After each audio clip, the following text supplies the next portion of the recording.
গন্তব্য ছিল লন্ডনের গ্যাটউইক। উড্ডয়নের কয়েক সেকেন্ড পরই যান্ত্রিক ত্রুটির বিষয়ে সতর্ক করতে এয়ার ইন্ডিয়ার 171 ফ্লাইট থেকে জরুরি সতর্কবার্তা পাঠানো হয় কন্ট্রোল রুমে।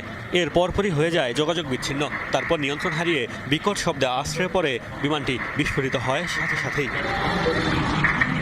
242 আরোহী সহ আহমেদাবাদের সর্দার বল্লভভাই প্যাটেল বিমানবন্দর থেকে 1:39 মিনিটে উড্ডয়ন করে এয়ার ইন্ডিয়ার ফ্লাইটটি। এর মধ্যে 10 জন কেবিন ক্রু ও 2 জন পাইলট। যাত্রীদের মধ্যে 169 জনই ভারতীয়। বাকিদের মধ্যে 53 জন ব্রিটেনের, 7 জন পর্তুগালের ও 1 জন কানাডার নাগরিক। বিধ্বস্ত হওয়া বিমানটিতে ছিলেন গুজরাটের সাবেক মুখ্যমন্ত্রী বিজয় রূপানীও।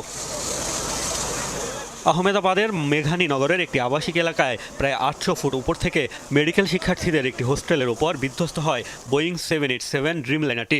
বিধ্বস্ত হওয়ার পরপরই চারদিকে ছড়িয়ে পড়ে ধোঁয়ার কুণ্ডলী। পুলিশ, ফায়ার সার্ভিস সহ উদ্ধার অভিযান চালাচ্ছে একাধিক এজেন্সি।